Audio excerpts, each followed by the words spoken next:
नमस्कार दर्शकों, मैं हूं नाविका कुमार। सवाल पब्लिक का शो पर आप सबका स्वागत है। ज्ञानवापी का मामला देश की अदालतों में है। दूसरी तरफ सबूत दलील को लेकर पब्लिक डोमेन में भी कई तरह की बातें चल रही हैं। अदालत भी सबूत के आधार पर फैसला सुनाती है, इसलिए मैं आज आपके सामने 4 ऐसे सबूतों की बात करना चाहती हूं जिनके आधार पर हिंदू पक्ष दावा कर रहा है कि ज्ञानवापी मस्जिद है ही नहीं। क्या मुस्लिम पक्ष के पास ज्ञानवापी पर हिंदू पक्ष के सबूतों का जवाब है? आज सवाल पब्लिक का यही है।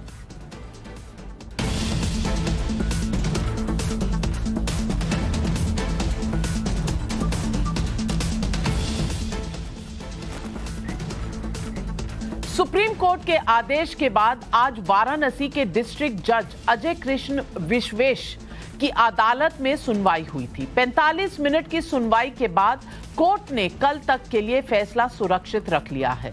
कल कोर्ट तय करेगा कि ज्ञानवापी पर सुनवाई की प्रक्रिया क्या हो। हिंदू पक्ष की याचिका को खारिज करने की मांग पर सुनवाई पहले हो या फिर एडवोकेट कमिश्नर की सर्वे रिपोर्ट पर अदालत दोनों पक्षों को पहले सुने। ज्ञानवापी का फैसला अदालत से होना है, लेकिन आज सवाल पब्लिक का के मंच से यह भी है कि ज्ञानवापी के सबूतों पर सीधी बहस होनी चाहिए। तो आज आइए दिखाते हैं आपको 4 बड़े सबूत। सबूत नंबर 1, अरबी में लिखा यह फरमान मुगल शहजादे दारा सिखो ने निकाला था। फरमान में ज्ञानवापी को हिंदुओं को सौंपने का आदेश है। दारा सिखो औरंगजेब का ही भाई था, लेकिन इतिहासकारों ने उसे एक नेक दिल इंसान के तौर पर ज्यादा जगह दी है अपनी कथनी में और अपनी किताबों में। फरमान में उसने लिखा कि ज्ञानवापी में हर ओर महादेव के निशान मौजूद हैं। सुनिए दारा सिखो के फरमान को लेकर महंत शिव प्रसाद का यह दावा। दारा सिखो जब बनारस आया संस्कृत पढ़ने के लिए, तो यहाँ पर सभी जगह वो धार्मिक था। वो सब जगह गया, सब जगह वो किया। तो यहाँ पर विश्वेश्वर मंदिर पर भी गया, तो वहाँ हमारे पूर्वजों को पाया। तो उसने ये एक शाही फरमान दिया। उसमें साफ लिखा हुआ है, आले आले हर दिवाले हर शिवाले, सूरत हो या मूरत हो, हर दिगर शख्स को इत्तिला दी जाती है कि काशी विश्वेश्वर वगैरह जो भी, यानी आला ताखा, ये जो भी है, ये सब अधिकार हमारे पास है। इसमें अगर कोई किसी भी प्रकार का उज्र पैदा करता है तो वो मुगलई सल्तनत का कसूरवार माना जाएगा। आपने दारा सिखो का फरमान देखा। अब सबूत नंबर 2 आपके सामने रखती हूं। खुद औरंगजेब का वो फरमान देखिए जिसमें उसने आदि विश्वेश्वर नाथ का मंदिर तोड़ने का आदेश दिया था। कोलकाता की एशियाटिक लाइब्रेरी में यह फरमान सुरक्षित है। सुप्रीम कोर्ट में हिंदू पक्ष की याचिका में इसका जिक्र भी है।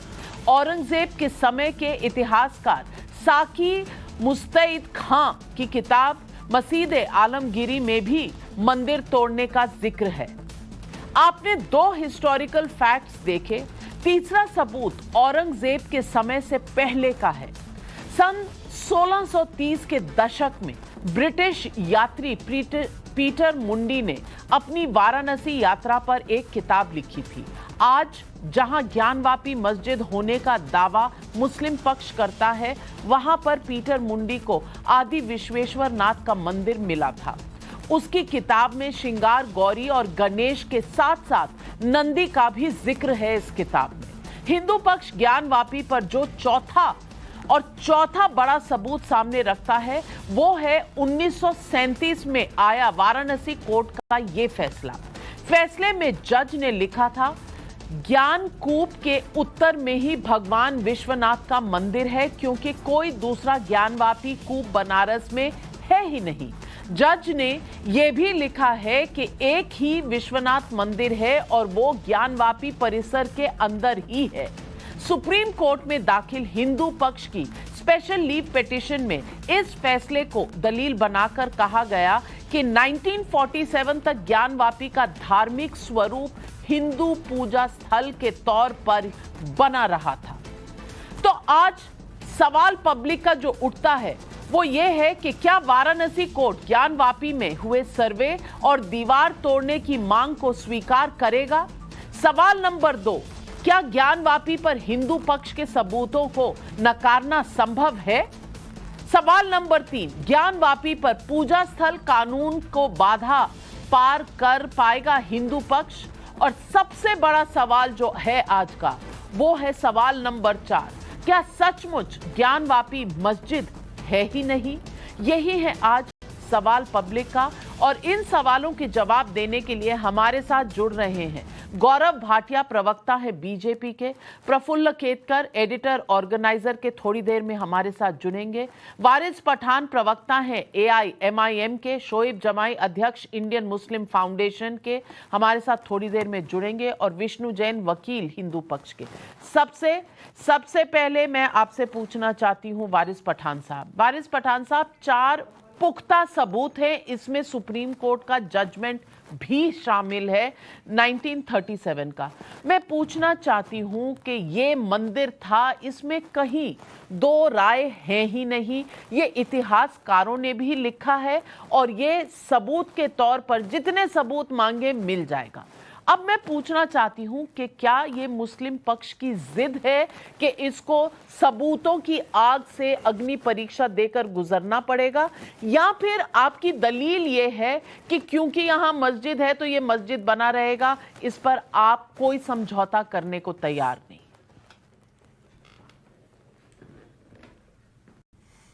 देखिए नविका जी, मेरी दलील ये है कि मैं देश के संविधान को मानता हूँ, मैं रूल ऑफ लॉ को फॉलो करता हूं, मैं पार्लियामेंट के बनाए हुए कानून को मानता हूं, और मैं सुप्रीम कोर्ट के कानून को मानता हूं।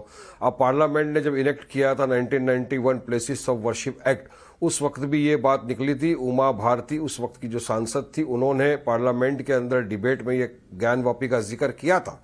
ज्ञानवापी का जिक्र हुआ था, जिक्र के बाद में ही 1991 प्लेसेस ऑफ वर्शिप एक्ट आया। उसके बाद जब सुप्रीम कोर्ट के अंदर बाबरी मस्जिद, राम जन्मभूमि का सिविल टाइटल सूट हियरिंग चल रहा था, सुप्रीम कोर्ट ने उसके अंदर कहा पैराग्राफ 83 के अंदर साफ तौर से कि 15 अगस्त 1947 तक की जितनी भी जो चीजें हैं वर्शिप की, प्लेसेस की, उसको आप चेंज नहीं कर सकते।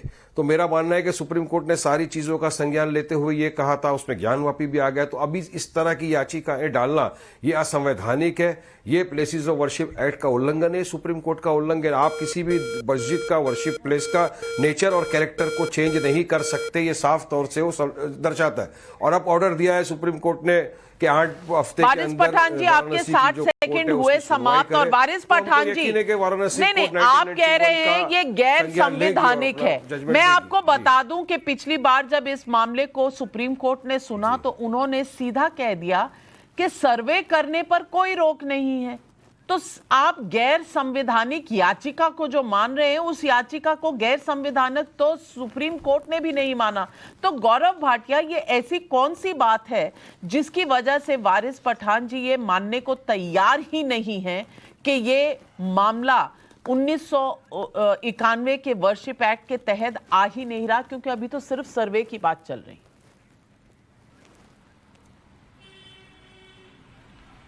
नाविका जी, देखिए ऐसा है कि इनको बहुत जोर के झटके इधर सर्वोच्च न्यायालय से, उच्च न्यायालय से और निचली अदालत से लगे हैं।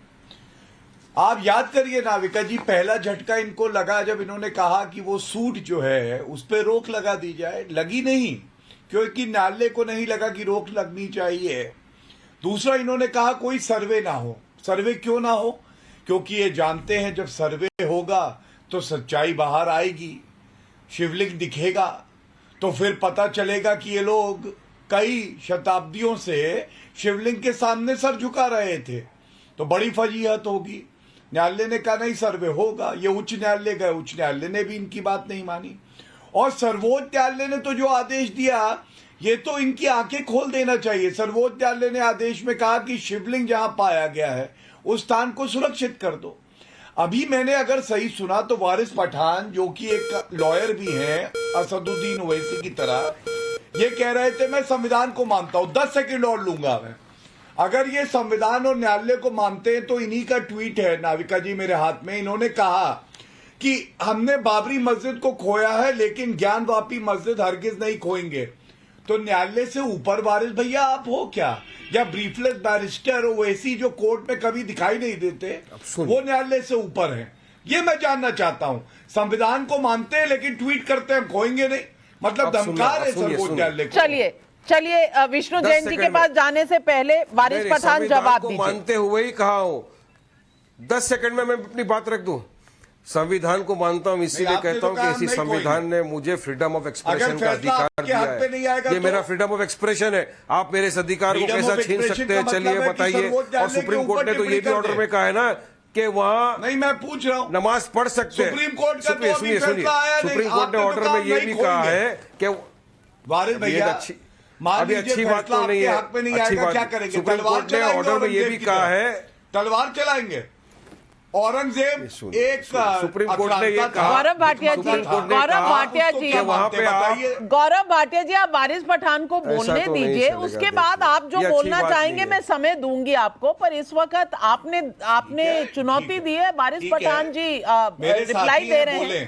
हाँ जी वारिस पठान, हाँ बोले मेरे दोस्त हैं बड़े। इनको डर, घबराहट, बौखलाहट इतनी है कि ये इसको पता है कि मैं अभी सत्य बोलूंगा, लोगों के सामने सत्य जाएगा तो इनके झूठ का टाई फिश हो जाएगा। इसलिए मैं बता रहा हूं, सुप्रीम कोर्ट ने ऑर्डर में क्या कहा कि आप वहां पे नमाज भी पढ़ सकते हो। नमाज का अहम हमारा उसूल रहता है कि हम नमाज के पहले वजू भी करते हैं, तो वजू खाना है, वजू भी कर सकते हैं। ठीक है, आप जो बोलते हो फाउंटेन है, शिवलिंग है, उसको नहीं टच करेंगे। तो सुप्रीम कोर्ट ने तो ये भी कहा, तो ये आप दर्शकों के सामने क्यों नहीं कहते? और क्यों पार्लियामेंट के पास किए हुए कानून तो अगर आप सुप्रीम कोर्ट की हर बात मानते हैं वारिस पठान जी, अगर आप सुप्रीम कोर्ट की हर चीज मानते हैं तो ओवैसी साहब ने ऐसा क्यों कहा कि अब तो इसमें हस्तक्षेप करना पड़ेगा प्रधानमंत्री जी को, क्योंकि सुप्रीम कोर्ट से तो हम बहुत ही इस वक्त सैड हैं और बहुत डिसअपॉइंटेड हैं। क्यों इस तरह से कहा? अगर प्रधानमंत्री को हल ढूंढने को कह रहे हैं, इसका मतलब आपका कोर्ट पर विश्वास नहीं है। नहीं, सुनिए नाविका जी, नहीं, पूरा विश्वास है। मैं आपको करेक्ट करना चाहता हूं। उन्होंने ये कहा कि देश में इतनी अराजकता फैल रही है, इतना नफरत फैलाया जा रहा है, और हमारे देश के प्रधानमंत्री नरेंद्र मोदी जी है। नरेंद्र मोदी जी किसी क्रिकेटर के अंगूठे पे जब चोट लग जाती है तो एक ट्वीट कर देते हैं। तो इतना बड़ा देश के अंदर ये मसला चल रहा है तो उसमें इंटरवीन क्यों नहीं कर रहे? क्यों नहीं बोल रहे उनके फुट सोल्जर्स के कि सुनो, प्लेसिस ऑफ वर्शिप 1991 है लागू, उसी हिसाब से आप नेचर ऑफ कैरेक्टर किसी भी वर्शिप का प्लेस का चेंज नहीं कर सकते। क्यों नहीं बोलते ये उन लोगों को? भाई साहब डर क्यों रहे हैं? अगर वहां मंदिर था ही नहीं, तो प्लेसेस ऑफ वर्शिप एक्ट क्यों चाहिए आपको? गौरव भाटिया जी, अगर वहां मंदिर था ही नहीं और आप लोग झूठ बोल रहे हैं, झूठे सबूत दे रहे हैं, तो वारिस पठान जी को क्यों डर लग रहा है? अरे कोर्ट कमिश्नर को खाओ तो जाके सीधा पेपर आपके सामने दे दिया मीडिया में, उसको तो हकल दिया, कोर्ट में खड़े भी नहीं दिया। जाके कोर्ट में जाके देना चाहिए था एनवलप, उसने जाके सब जगह अफरा तफरी मचा दिया। बाबा मिल गए, किसने उसको अधिकार दिया? उनको निकाल दिया गया ना अभी। अरे ये भी तो झटके जो दिए, झटके पे फटके, ये भी बताओ गौरव भाटिया। गौरव भाटिया, ठीक है नाविका जी, आपने पूछा ये इतना घबराए क्यों हुए हैं, मैं बताता हूं। जितना हम खो देंगे उतना ये खो देंगे, क्योंकि जब आप आक्रांता करते हैं नाविका जी, जब आप लुटेरे होते हैं, भिखमंगे होते हैं, आपको अंदर से पता होता है कि आपने लूटा है और सच्चाई बाहर आ जाएगी। और ये तो भोलेनाथ की बात है। भोलेनाथ जी तो जब प्रकट हो जाएंगे तो इनकी वैसे ही हवाइयां उड़ी हुई हैं। और दूसरी बात मैं एक कहूंगा, इनको ये भी ज्ञान नहीं है। ब्रीफलेस बैरिस्टर ओवैसी जी को चुनौती देता हूं आपके कार्यक्रम में, इतना ही अपने आप को मुसलमानों का मसीहा बताते हैं, कभी न्यायालय में अंदर आके बहस तो करें। अरे जिला जज सुनवाई कर रहा है, मुसलमानों के मसीहा हो आप, पार्टी का नाम मुस्लिमीन है, कभी न्यायालय में आके तो बहस करो। और चुनौती किस बात की है नाविका जी? चुनौती इस बात की है कि संविधान से ऊपर कुछ नहीं है। संविधान के अगर अनुरूप कोई कानून नहीं होगा, उसको चुनौती दी जा चुकी है। अरे आएंगे तो क्या मोदी जी को भी बुलाओगे आप पार्टी करने के लिए? इसीलिए घबराए मोदी जी पे। ब्रीफलेस बैरिस्टर जो है सारी बहस टीवी चैनल पे करते हैं, जानने में आने की हिम्मत नहीं होती है। Briefness और में आप यही बोल अरे अरे शोएब जमाई जी, चलिए मैं शोएब जमाई जी को ला रही हूँ इस डिबेट के अंदर। बहुत देर से चुप बैठे हैं, बहुत देर से शोएब जमाई जी कुछ बोले नहीं है, और ऐसा कम ही होता है कि शोएब जमाई जी को मौका ना मिले बोलने का। तो शोएब जमाई जी, मैं सिर्फ इतना पूछना चाहती हूँ आपसे, अगर वहां मंदिर था ही नहीं और ऐसा आपका मानना है, अगर मंदिर था ही नहीं तो जितना मर्जी कोई खोद ले कुछ नहीं मिलेगा, तो क्यों आप सकपकाए हैं, क्यों आप परेशान हैं, क्यों आप डरे हुए हैं? क्योंकि आपका तो कहना ये हमेशा से मस्जिद थी, हमेशा से मस्जिद थी, वहाँ पर गणेश, हाथी के सूंड, स्वास्तिक ऐसे ही बने हुए हैं, और वहाँ पर शिवलिंग ऐसे ही मिल गया, तो क्यों आपको डर लग रहा है? वो तो पत्थर है ना, आपके हिसाब से तो वो पत्थर है, वहाँ कभी मंदिर था ही नहीं, तो क्यों डरे हुए? नाविका जी शुक्रिया, आपने मेरे धैर्य पर जो है अप्रिशिएट किया, लेकिन इसकी बुनियादी वजह यह है कि जिसके पास तथ्य हो ना, वो कम शब्दों में भी अपनी बातों को साबित कर देता है। एक तथ्य मैं आपको बताता हूँ, आप ही के चैनल से, आपके चैनल का एक वायरल वीडियो चल रहा है। नवभारत टाइम्स में विशाल सिंह जी ने एक इंटरव्यू दिया, और उसमें वो कहा कि हमने जो सीलबंद लिफाफे में जो रिपोर्ट दी है, उस रिपोर्ट में इस बात का तो जिक्र किया है कि वो काला पत्थर है, और इस बात का भी जिक्र किया है कि उसमें 63 सेंटीमीटर यानी लगभग 2 फीट के करीब करीब एक बीच में होल है जिसमें सलाई डाल के दी गई थी। लेकिन हमने अपनी रिपोर्ट में शिवलिंग एज अ वर्ड के तौर पर कहीं नहीं लिखा। ये आपकी ही चैनल पे विशाल जी ने कहा, और वो मैंने वायरल वीडियो देखी, नंबर 1। दूसरी बात, जब वो रिपोर्ट में वो वर्ड नहीं है, जब सुप्रीम कोर्ट ने ये कह दिया कि हाँ मस्जिद में नमाजी पढ़ सकते हैं, 20 वाला था उसको भी पलट के कह दिया नहीं अब जितना चाहें पढ़ सकते हैं, वजू भी करने का इंतजाम जो है वो डीएम को कह दिया, तो आप किस बुनियाद पर माहौल बना रहे हैं? क्या माहौल आप इसलिए बना रहे हैं ताकि कोर्ट के जो जजमेंट आएंगे उसको इन्फ्लुएंस किया जा सके? जनता के बीच में माहौल बना करके आप कोर्ट के प्रोसीडिंग को इन्फ्लुएंस करना चाहते हैं, जैसे बाबरी में हुआ। दूसरी बात, मैं यहाँ पे गौरव भाटिया जी को ज़्यादा सीरियस इसलिए नहीं लेता हूँ क्योंकि मुझे पता चला है कि अब दोबारा पलटी मार के समाजवादी में जाने वाले, क्योंकि इनको राज्यसभा की सीट में नाम नहीं आया इनका यूपी से, ऐसी मेरी जानकारी है। आप पर्सनल क्यों हो रहे हैं? यहाँ पर काशी विश्वनाथ हम सबसे ऊपर है। अरे समाजवादी भाई है, इनका शंकर भगवान हम सबसे ऊपर है। आप अल्लाह और शंकर भगवान के बीच में रहे ना, क्यों जा रहे हैं इंसानों के पीछे? देखिए हमारी नज़र में तो यहाँ पे पूरी दुनिया में एक परमात्मा, एक ईश्वर, एक ब्रह्म, एक जो ब्रह्म है जिसको हम अल्लाह कहते हैं, जिसको दुनिया गॉड कहती है, चाहे आप ईश्वर कह लें, वो उसके कब्जे कुदरत में है। हमारा ये बिलीफ है। आपका क्या बिलीफ है मैं नहीं जानता हूं, और हमारा निराकार पर बिलीफ है, और वेद भी एकम ब्रह्म द्वितीय तो निराकार पे बिलीफ है। प्रफुल्ला केटकर जी हमारे साथ स्टूडियो में आ गए हैं। प्रफुल्ला केटकर जी, वेद का भी बिलीफ है, इनका बिलीफ निराकार पर है, इनका बिलीफ निराकार पर है, लेकिन फिर भी लड़ रहे हैं। आकार मिल चुके हैं अंदर, वहां शिवलिंग मिल गया है, वहां पर गणेश मिल गए हैं, स्वास्तिक मिल गया है, वहां सब कुछ है, वहां सब कुछ है। वर्ड दिखाइए ना। अरे आप आपके पास रिपोर्ट है ना, आप उस दिन जो दिखा रहे थे आप रिपोर्ट, उस रिपोर्ट में आप वर्ड ढूंढ के दिखा दीजिए कि शिवलिंग एज अ वर्ड लिखा हुआ है। मैं यहां से हार जाऊंगा। मेरे भाई शोएब रिपोर्ट भी ला रहे हैं, लेकिन मेरे भाई मैं आपको सिर्फ इतना रिपोर्ट लाइए, मैं सिर्फ आपको इतना बताना चाहती हूँ कि खुदाई से डरिए मत। कोई नहीं डर रहा है, क्योंकि वहां तो मंदिर कभी था ही नहीं, तो आप काहे डर रहे हैं? आप डर रहे हैं। केटकर जी, अरे जब कोर्ट में मामला डर क्यों लगता है? अब ये बताइए,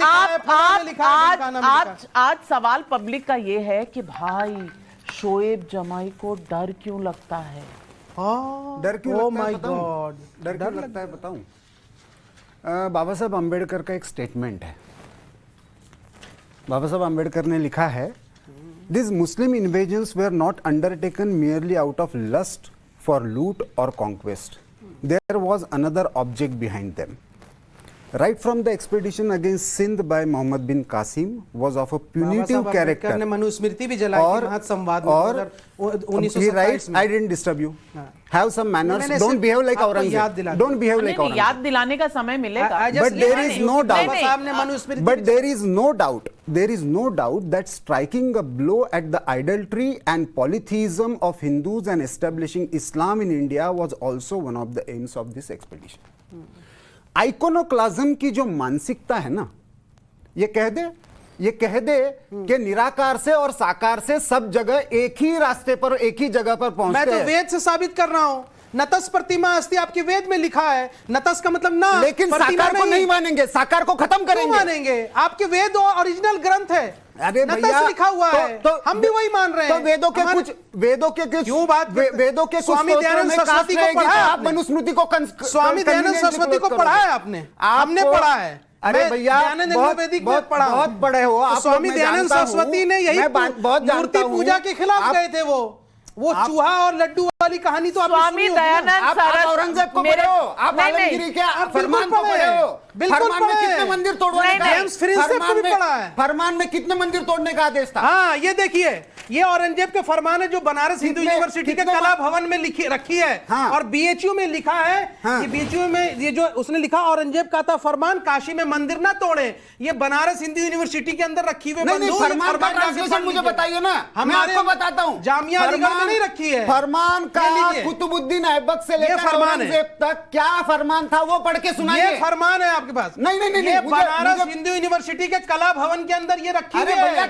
आपको दैनिक जागरण ने 17 दिसंबर 2005 को छापा था फरमान था, उसके डॉक्यूमेंट। अरे भाई, आपको पता ही नहीं है। अच्छा, से सारा ज्ञान कुरान में है और सारा ज्ञान आप ही को है। अभी एक मिनट। अरे जेम्स प्रिंसेप को छोड़ दीजिए ना। जेम्स प्रिंसेप तक कहां जाएंगे आप, अंग्रेजों तक? आपने कहा आपने कहा विशाल सिंह जी की रिपोर्ट, ठीक है, ये मेरे हाथ में है, मैं पकड़ कर बैठी हूँ, और वो वायरल वीडियो आप हमारे चैनल का देखते हैं, टाइम्स नाउ नव भारत का। बहुत अच्छी बात है, अच्छी आदतें डालनी शुरू कर दी हैं आपने। तो ये विशाल सिंह जी का जो रिपोर्ट है, अब मैं पढ़ दूं, इस पर आपको भरोसा होगा कि आकर दिखा दूं? नहीं, आप पढ़िए, खाली वर्ड बोल दीजिए कि वो शिवलिंग वर्ड। अच्छा, तो मैं बोल देती हूँ। पेज नंबर 7 है, इसमें लिखा है, इस कुंड के बीचों बीच भगवान शिव का शिवलिंग है। Page number 7। विश्वास हो रहा है? पूरा सेंटेंस। वादी गण के अधिवक्ता द्वारा कमीशन की कार्रवाई के दौरान कोर्ट कमिश्नर का ध्यान आकर्षित कराया गया कि इस कुंड के बीच भगवान शिव का शिवलिंग है। लगभग 8:40 पर अजय मिश्रा की रिपोर्ट पढ़ रहे हैं आप, ये जिसको यहां से कोर्ट ने निकाल दिया बाहर कि अब आप कोर्ट कमिश्नर नहीं रहेंगे। सर भाई, मैं ना, ऐसा है अगर एक कैमरा मिल जाए यहाँ पर, हाँ। तो मैं कैमरे के तहत दिखाना चाहती हूँ, और ये कैमरा, और वो अपना वीडियो भी दिखाइएगा। हाँ, जो नवभारत टाइम्स में विशाल ऐसा है शोएब जमाई जी, ये जो सिग्नेचर है यहाँ, ये देख लीजिए ना, आप अपना फोन छोड़ दीजिए, आप फोन छोड़ दीजिए, विशाल सिंह का सिग्नेचर है। की बातों पे जरा भी भरोसा नहीं है। आप मीडिया बदल दिया, आप फोर्ज कर रहे हैं, आप गोल पोस्ट बदल दिया। हाँ। मैं चाहती हूँ मेरे कैमरा विशाल सिंह ने जो ऑन रिकॉर्ड का है उसको चलाइए, इस कागज पर यहाँ दिखाएं। अगर आप फोकस करें, विशाल सिंह ने जो ऑन रिकॉर्ड का है उस पे दिखाइए। विशाल सिंह का ये सिग्नेचर है, जिसको शोएब जमाई कह रहे थे अजय मिश्रा की रिपोर्ट है, ये विशाल सिंह का सिग्नेचर है, ठीक है। अब विशाल सिंह के सिग्नेचर से पेज नंबर 8 पे लिखा है, सामान्य रूप से बड़े शिवलिंग का जो आकार होता है वैसा ही इसका आकार प्रतीत होता है। तो ये शिवलिंग कहा कि नहीं कहा? कहा ना?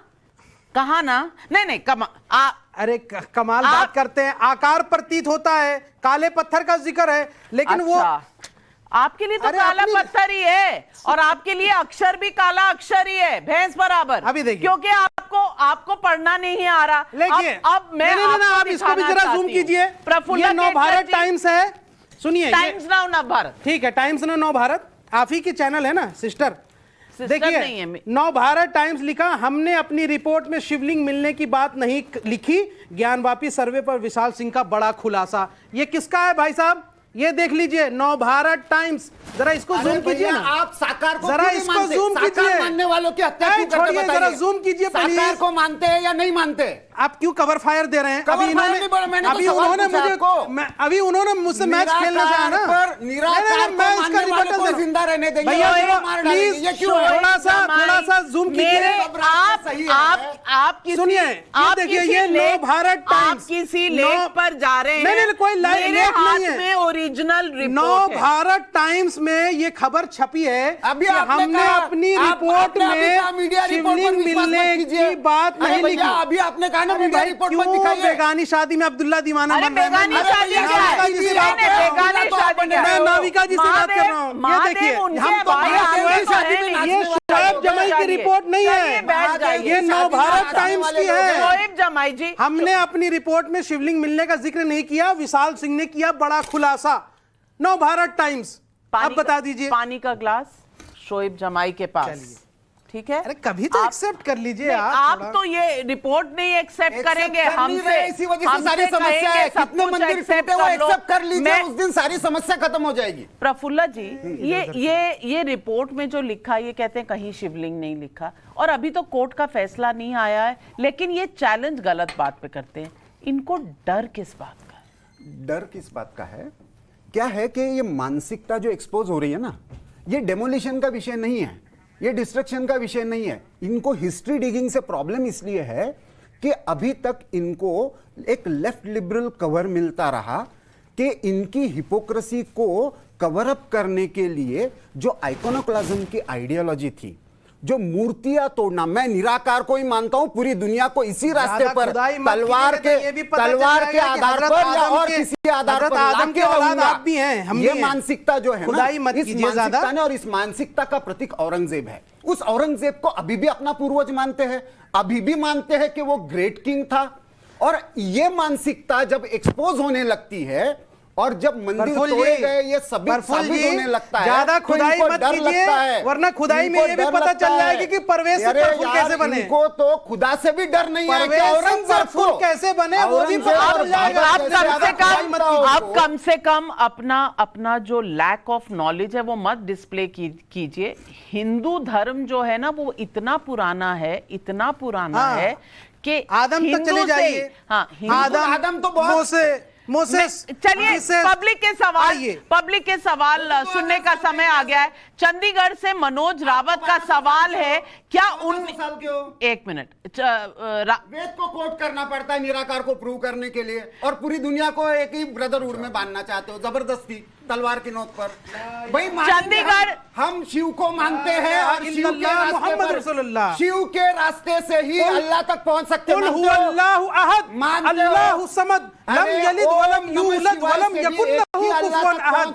जब मक्के में लोगों ने पूछा कि मोहम्मद सल्लल्लाहु अलैहि वसल्लम बताओ तुम्हारा खुदा कैसा है, अल्लाह ने कुरान में लागू किया। बाबा स्वाहा तत्सवितुर्वरेण्यम। एक मिनट, ऐसे थोड़ी होता है। चंडीगढ़ से एक मिनट, सवाल पब्लिक का। चंडीगढ़ से मनोज रावत का सवाल है, क्या 1991 के कानून का सहारा लेकर मुस्लिम पक्ष हिंदू पक्ष की धार्मिक भावनाओं को कुचलना चाहता है? वारिस पठान जी, इस सवाल का जवाब आप दे दीजिए।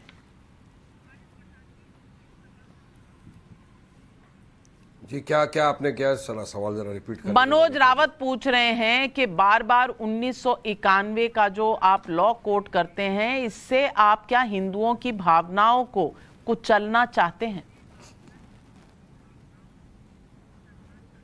नहीं, हमको किसी की भावनाओं को कुचलने का शौक नहीं है, लेकिन हमारा ये मानना है कि देश आस्था पे, भावनाओं पे नहीं चलता। देश चलता है संविधान पे, कायदा और कानून पे, और पार्लियामेंट का बनाया हुआ कानून है प्लेसेस ऑफ वर्शिप 1991, और उसी के ऊपर चलना चाहिए देश को, क्योंकि वो कानून बोलता है कि आप 15 अगस्त 1947 तक की जितनी भी प्लेसेस ऑफ वर्शिप है, मॉन्यूमेंट, तो इसी बात पर राजस्थान के स्पीकर से भी एक सवाल आया है, बनाया हुआ है तो उसको मानेंगे। स्पीकर राजस्थान से कुलदीप का सवाल है, फिर क्या कोर्ट का फैसला मुस्लिम पक्ष मानेगा? देखिए, कोर्ट का जो भी आदेश होगा हर पक्ष को मानना पड़ेगा, मगर अभी मेरे साथ वहां के जैन साहब जो सीनियर एडवोकेट है, अपीयर कर रहे हैं वाराणसी कोर्ट में, उन्होंने कहा कि हमको यकीन है, हमको पता है कि कोर्ट हमारे ही पक्ष में फैसला देगा। ये तो आपने भी कहा था, करताओ ये तो सुप्रीम कोर्ट, ये तो सुप्रीम कोर्ट की हियरिंग से पहले आपने भी कहा था कि जस्टिस जो जजेस चुने गए हैं उसके हिसाब से हमें पूरा विश्वास है कि सुप्रीम कोर्ट हमारे ही फेवर में ऑर्डर देगा। ये तो आपने भी कहा था, सवाल पब्लिक का शो पे दिया था। कहा कि हमको पूरा विश्वास है, हमने कहा हमको पूरा विश्वास है, पर वो तो कह रहे हैं कि हमको ऑर्डर मिलना ही चाहिए, हमारे हिंदू भाई को ऑर्डर मिलना चाहिए, वहां शिवलिंग है। अब वकील इंसान जो 5 लोग का याचिकाकर्ता का वकील है, वो इस तरह की अगर बात करेगा तो आम नागरिक, आम हमारा हिंदू भाई तो बहक ही जाएगा ना उनकी बातों में आके। जिस तरह से लिख कर भाई जो लोग याचिका लेकर जाते हैं उन्हें अगर पूरा विश्वास होता है तभी तो जाते हैं। नव भारत में आया, याचिका आप लेकर जाएंगे तो आपका भी विश्वास होगा। लेकिन फैजल खान देहरादून से और अमित कुमार रांची से भी सवाल पूछ रहे हैं। आइए सुनते हैं पब्लिक के ये सवाल।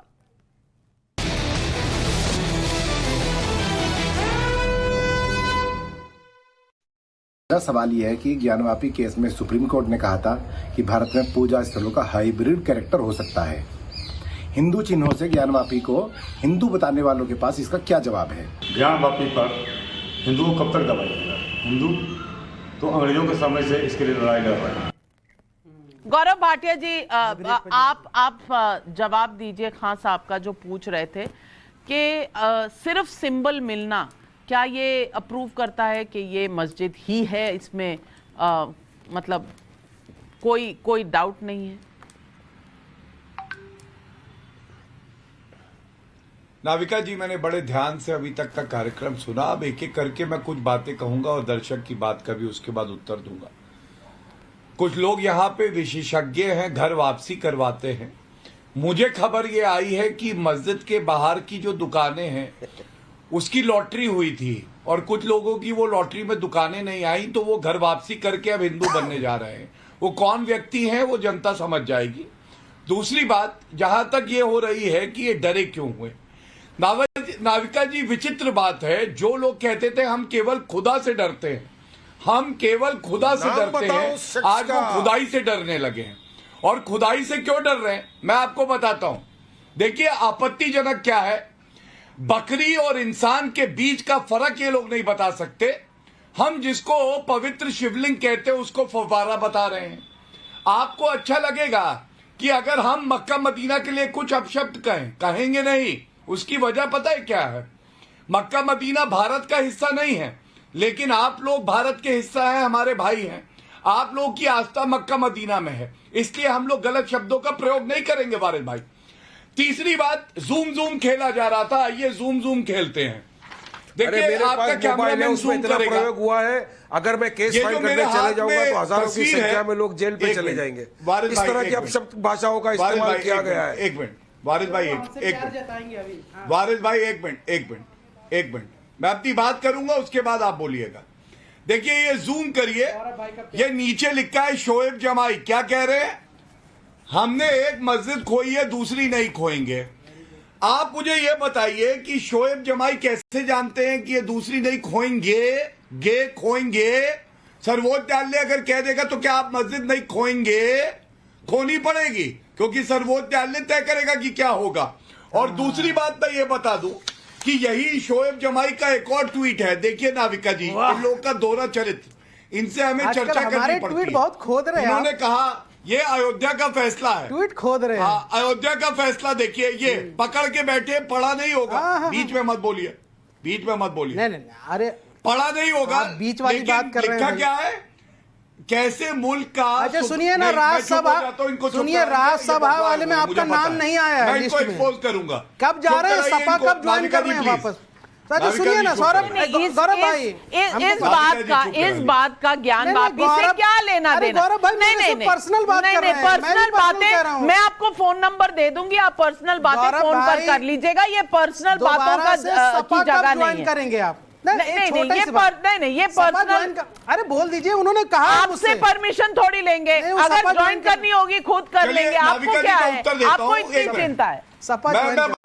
मैं बताता हूँ, सुनो।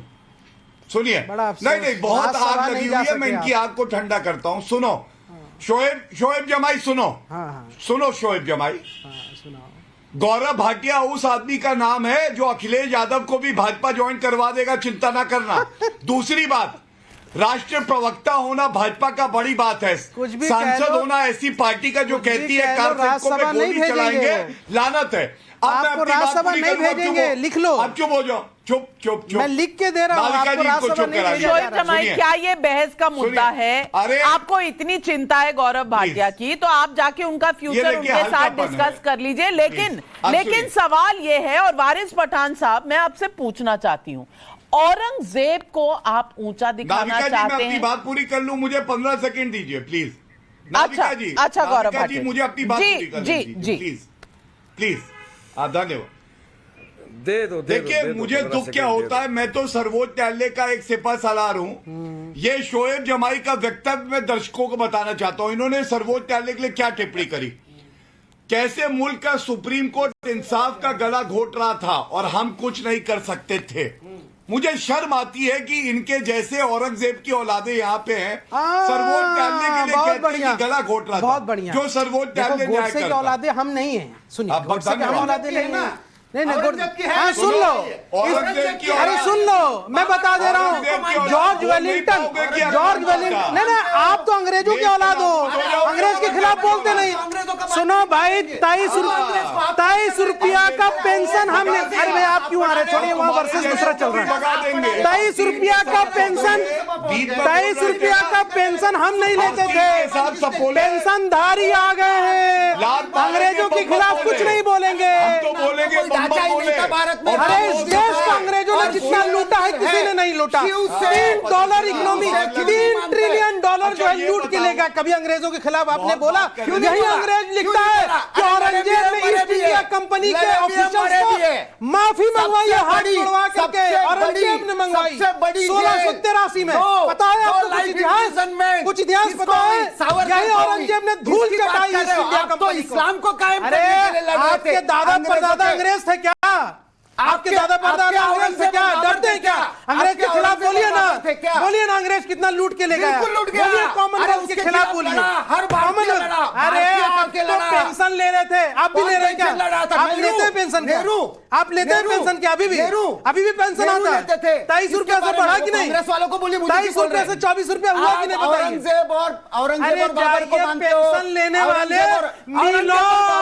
मिलॉर्ड, मैं अंग्रेजी हुकूमत का होके रहूंगा, भारत की स्वतंत्रता संग्राम में नहीं रहूंगा। शोएब जमाई जी, शोएब एक मिनट, बात बताइए, शोएब जमाई जी, मंदिर को तोड़े गए। शोएब जमाई जी, अंग्रेजों ने कई साधु को उल्टा लटका के चुटिया काट दी थी। अंग्रेज का ये, कभी आपने कहा अंग्रेजों के खिलाफ नहीं बोलेंगे? क्योंकि अंग्रेजी हुकूमत के वफादार हैं आप। इम्प्रिजनमेंट हो गई, अंग्रेजी हुकूमत के वफादार हैं आप। पेंशन लिया आपने, गद्दारी हैं, गद्दारी हैं, कौन कर रहा है? देश के गद्दार हैं। औरंगजेब के साथ खड़े और गद्दारी की भाषा वोट का अधिकार छीन लेना चाहिए।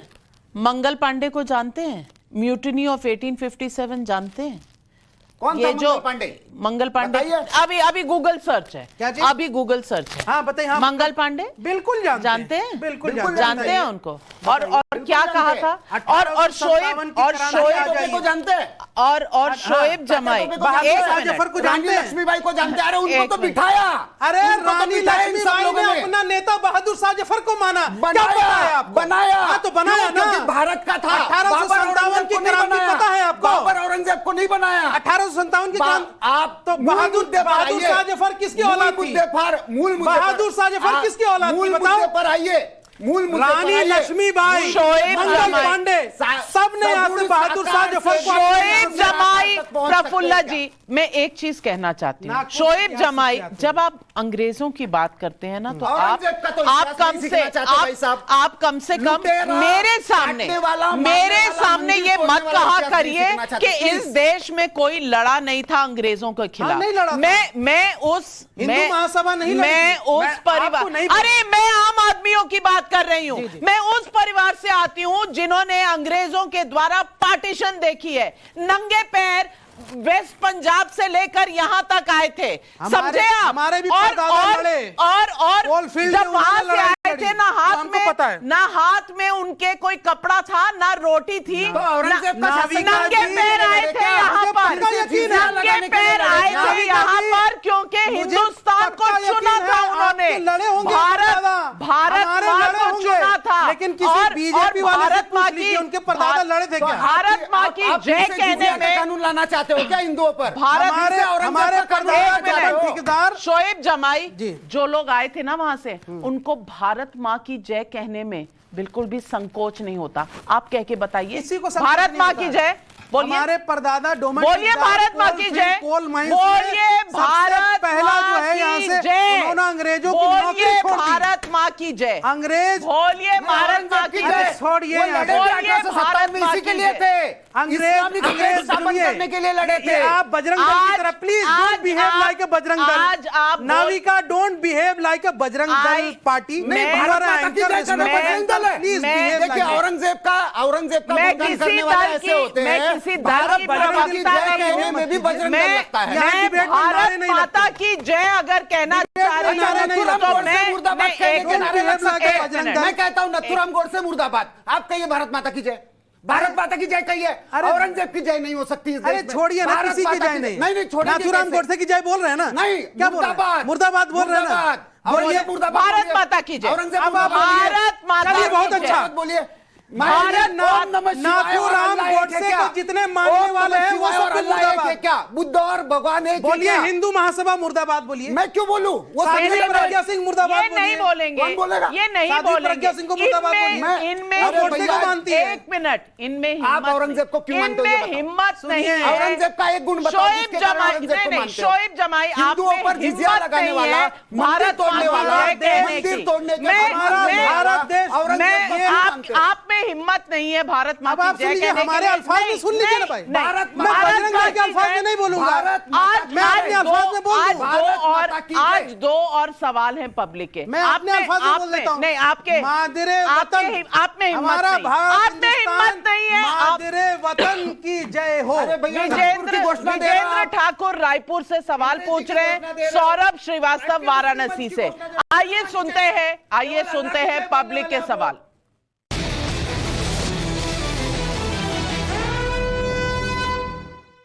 मेरा सवाल यह है कि मुसलमान अयोध्या जैसा फैसला ज्ञानवापी पर मान लेंगे क्या, और ज्ञानवापी हिंदुओं को और मस्जिद के लिए मुसलमानों को कहीं ज़मीन और देंगे क्या? ज्ञानवापी का मामला अभी वाराणसी की अदालत में है। इसके बाद ये मामला अगर यहाँ से नहीं निपटारा होता है तो फिर हाई कोर्ट जाएगा, उसके बाद सुप्रीम कोर्ट जाएगा। ऐसे में बड़ा सवाल ये उठता है कि जो ये प्रोसेस होगा उसमें एक लंबा वक्त जाएगा। तो क्या सवाल ये है कि ये जो पूरा मामला है ये कहीं ना कहीं आने वाले लोकसभा का जो चुनाव है 2024 और 2029, कहीं उसको लेकर के ये एक नया प्रोजेक्ट तो नहीं तैयार किया जा रहा है? चलिए पहला सवाल वारिस पठान साहब से पूछ लेती हूं कि ये जब वर्डिक्ट आएगा तो क्या सब लोग इसे मानेंगे, हाँ या ना? देखिए, सुप्रीम कोर्ट का सम्मान करना तो तमाम देश के नागरिकों का अधिक वो फर्ज है, सबको सब करना है, संविधान का मानना सबके लिए फराइज है, लेकिन लोग मानते नहीं ना। प्रॉब्लम तो ये सबरीमाला में कहा माना ये लोगों ने। अभी संविधान ने जो कानून बनाया है पार्लियामेंट का कानून है, 1991 का तो पार्लियामेंट का कानून है नविका जी, उसको लोग नहीं मान रहे। तो क्या आप इनसे उम्मीद कर रहे हैं, बताइए आप इनसे क्या उम्मीद कर रहे हैं कि मानेंगे क्या? अरे जब भी तो इसीलिए सुप्रीम कोर्ट ने कहा था कि अब से कुछ नहीं चेंज कर सकते। साथ 5 एकड़ हमको दे दिया, अरे नहीं चाहिए हमको 5 एकड़ 50 एकड़, हमारा मानना है, हमारी आस्था हमारा भी है, ज्ञानवापी मस्जिद थी है और इंशाअल्लाह ताला ता क़यामत तक रहेगी।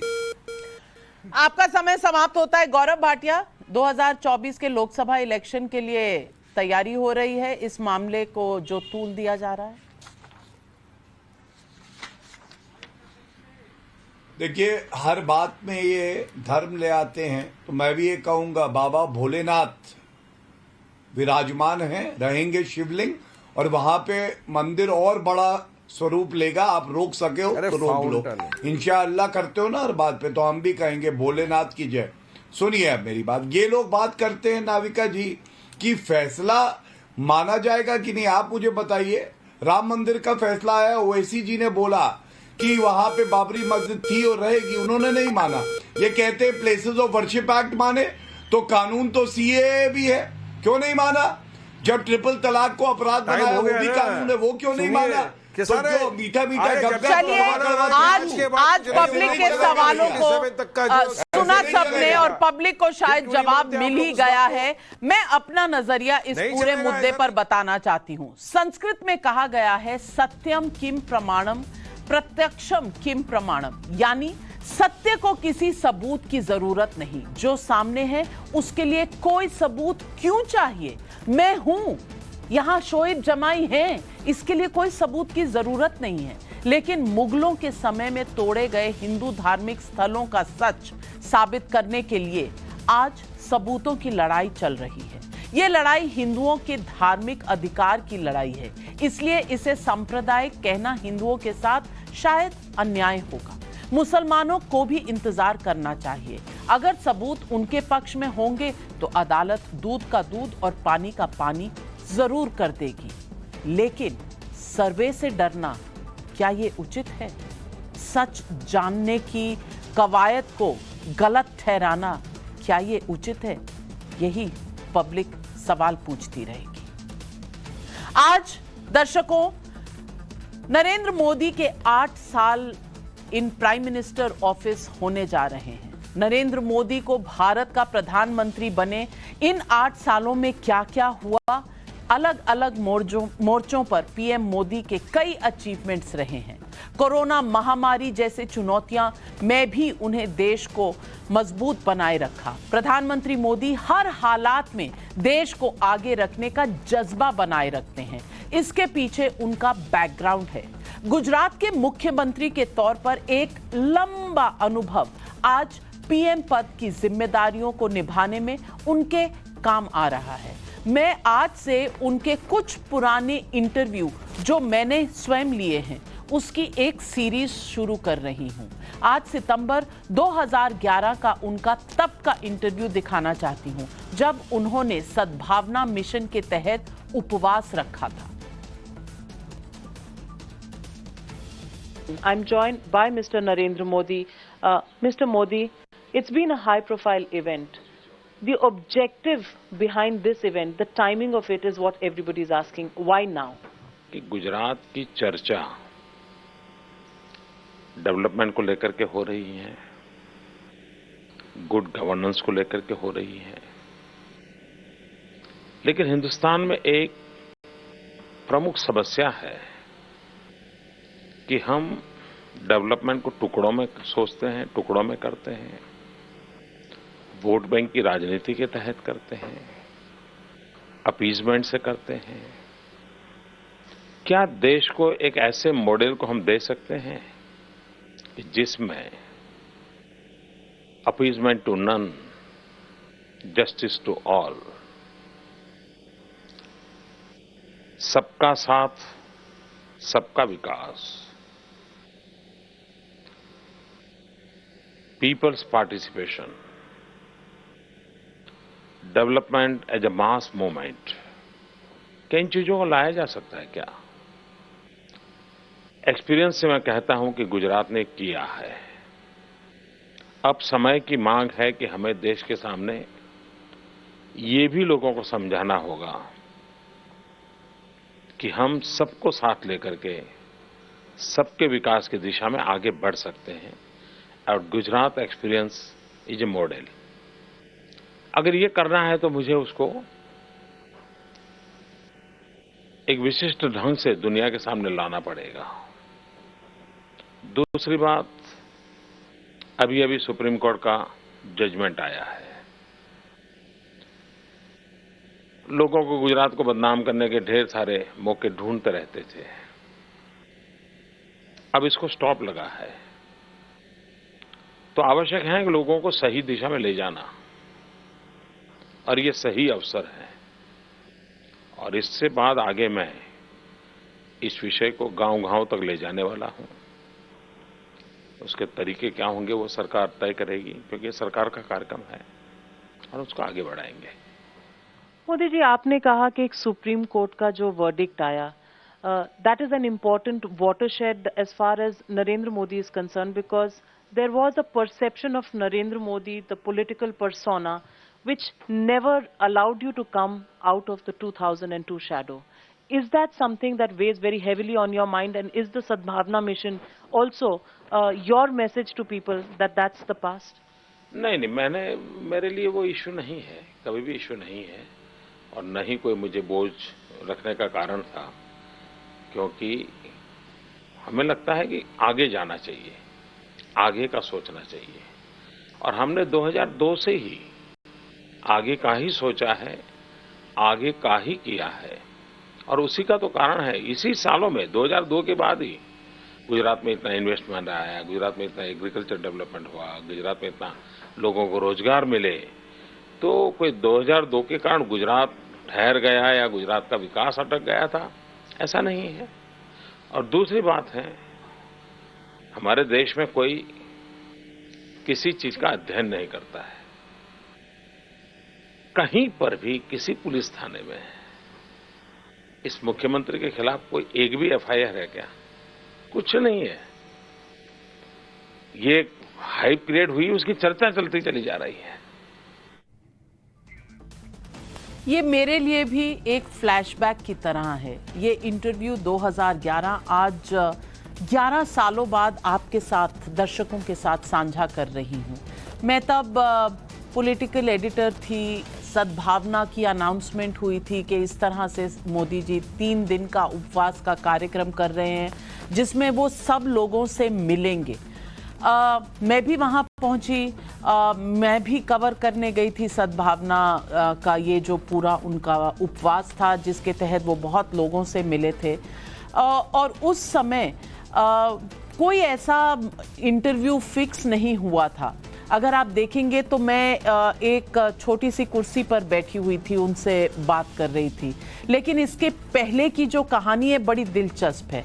वहाँ जब पहुँचे, ये सद्भावना दिवस के पूरे लोग आते थे, बस मिलते थे, कोई स्पीच नहीं थी। तो मुझे लगा, एक बतौर रिपोर्टर, मेरी जिज्ञासा थी कि मैं उनसे कुछ बुलवाऊं। तो मैंने वहाँ पहुँचकर पूरा दिन, आधा दिन शायद इंतज़ार किया। शाम को 3-4 बजे का समय होगा, मैंने किसी तरह उनके दफ्तर और पार्टी के अन्य लोगों से बात करके स्टेज के पीछे कुछ कमरे थे, वहाँ से जा रही थी और ऊपर गई और स्टेज पर बैठे थे मोदी जी, और उनके कान में मैंने कहा कि मैं आपका इंटरव्यू करना चाहती हूँ। तो उन्होंने कहा, नहीं, मैं बोलना नहीं चाहता, अभी सिर्फ सद्भावना के लिए लोगों से मिल रहा हूँ। मैंने कहा, नहीं, पर आप बोलेंगे नहीं तो आपका मैसेज कैसे जाएगा? तो उन्होंने मुझे कहा, मैं सोच कर बताता हूँ। और 3 घंटे बाद मुझे कॉल आई कि आप स्टेज के पीछे आ जाइए। दिल धक धक कर रहा था कि मिलेगा कि नहीं मिलेगा इंटरव्यू। मैं चली गई। स्टेज के पीछे एक छोटा सा कमरा बना हुआ था, जहां पर भी ये बैकग्राउंड लगा हुआ था, और वहां पर मोदी जी ने कहा कि तुमने कहा है और मैंने सोचा तुमसे बात कर लूं। और तब मैंने ये पूछा, और बहुत उन्होंने साफ दिल से और खुले दिल से बातों का जवाब दिया। अगर आप सोचते हैं कि उनका ये वाक्य सबका साथ सबका विकास आज का है, इस दौर का है, तो नहीं, ये 2011 से उनके मन में था और उन्होंने उसका मेंशन भी किया। और उसके बाद 2002, जिसके बारे में हमेशा मोदी जी के ऊपर लोग तोहमत लगाते हैं, मोदी जी ने कहा कि मेरे पर एक एफआईआर भी नहीं है और मुझे ये चीज़ें दबाती नहीं है। मैं काम करता हूँ और सब जगह दिखाता हूँ। और ये चीज़ मेरे दिमाग में हमेशा रही कि उनका एक विज़न है, और यही चीज़ लेकर मैं 2011 में अहमदाबाद से बाहर निकली, और आज तक यही है मेरे मन में कि उनका एक विज़न है। आज सवाल पब्लिक का पर इतना ही, लेकिन आने वाले दिनों में 8 साल बेमिसाल की श्रृंखला में मैं आपको अपने पुराने इंटरव्यूज़ की कड़ियाँ ज़रूर दिखाऊंगी और उनके पीछे की कहानी भी बताऊंगी। आज के लिए इजाज़त, नमस्कार।